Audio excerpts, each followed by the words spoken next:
Hello and welcome to today's LOL Esports Roundup, where we cover the two series from the LCK, as the LCS is going on right now, Week 6, Day 1. That will be on tomorrow's Roundup. And then we will preview the LCK, LPL, and LCS games for tomorrow. Predictions, I'm 215 and 104 on the split. 2-0 today. KT D+, KT win 2-0. They're 12-1. D+, 8-5. Aiming went 12-2-9 for 30% of damage. Cuz 3-2-18 in the jungle.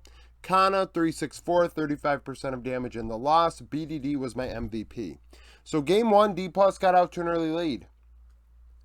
Canyon was active. Kana was gapping Keen in the top lane. Rumble into Renekton. However, BDD came through in a big way. He had very timely shuffles and brought the team back from the brink. He played outstanding. I thought he was the difference maker. He was the one that facilitated.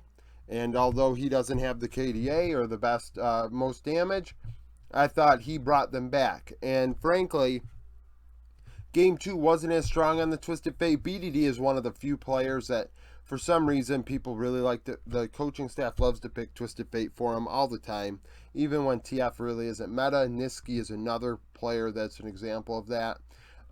And Game 2 was close for a long time until Keen showed up. Keen played very well in Game 2, did not get gapped as much in the Rumble Renekton matchup, and in a key mid-game team fight, swayed the game, and Aiming played very well alongside him. So, with that in mind, I ended up going BDD because, I mean, they were losing by a few thousand gold. I mean, there was a diffy there. Deft had a ton of gold on Draven, so he was set up for success, and he could not carry. Lahens, I thought, did well on Alistar at times. Bible played for D+ again. I wonder now that they lost if they're going to go back with Kellen. I know somebody in the Discord was asking, as well as asked on YouTube. And with the LCK, they're not as upfront as the LPL are. LPL is kind of crazy, like the LPL of all four major regions is the one that's most transparent with rosters before the games start, like hours before the rosters are announced for the day. And it's, very reminiscent of me of like the NFL, Major League Baseball in the United States. Both of those sports, the rosters are announced at minimum an hour and a half before the game, let alone in baseball even multiple hours before that. So with that in mind, I really hope other regions start taking note of that. I think there is value there, especially as esports gambling becomes bigger and bigger. If you are more transparent, you will have more people participating in that. Live Sandbox HLE. HLE win 2-0. They're 8-5. Live Sandbox 3-10. Zeka 9-2-9. 33% damage. Kingen 4-1-16 in top lane. Closer 4-7-1. 31% of damage in the loss. Grizzly was my MVP. His Maokai was very good in both games. Game 1, he had a triple kill in bot lane that started the snowball. And they just took over from there. I thought his ultis were timely. Kingen into clear. Kingen got the better of him for sure. But that's not a big surprise to me. I mean, Clear does deserve a long leash. I think he should be played the rest of the split. Despite Sandbox being currently 1.5 games back of the Freaks, I do think that playing Clear is probably the fairest thing to do. Honestly, in terms of the way the damage output was, it wasn't great for Sandbox. Willer definitely non-existent, frankly. He has not done very well after a good spring. His summer has been lackluster. Closer, he has some good games, has some bad games, has good moments and bad moments. Teddy and Cal leaving a lot to be desired. Zeka comes away with the best damage, but frankly, I thought Kingen and Grizzly were more of difference makers for HLE in this one. Sneak peek for tomorrow. Kwangdong Freaks Gen G. The Freaks are 4-8, coming off of a loss to Live Sandbox.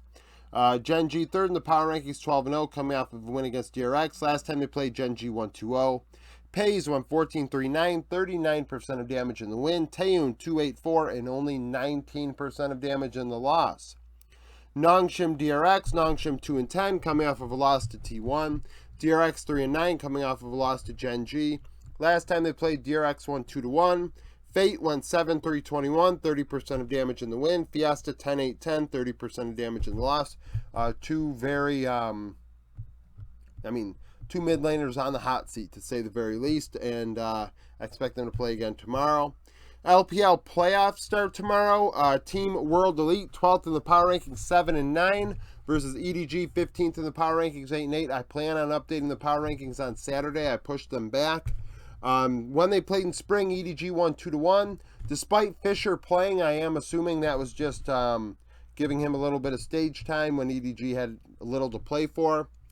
When these two teams faced off in summer, sorry, not in spring, Fofo led the way, going 15-2-14, 30% of damage. Shanks 6-6-19, 23% of damage in the loss.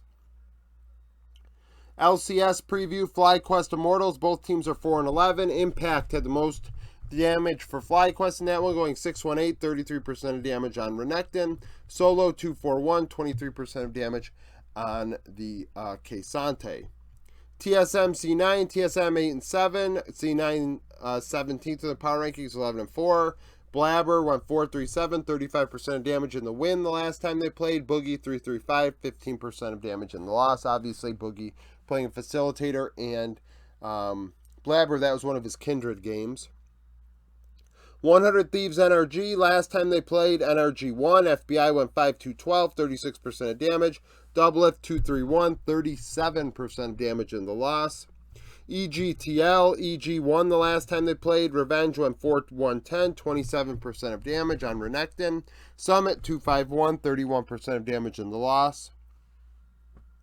And then lastly, Golden Guardians Dignitas. Last time they played, Golden Guardians won. Stixay 4-1-10, 29% of damage. Tomo 1-4-8, 19% of damage in the loss. So that's it for the roundup. Thank you for watching. If you liked the video, like it. Subscribe to the channel for daily League of Legends content. Follow me on Twitter, join the Discord, become a YouTube supporter, and I hope to see you again tomorrow.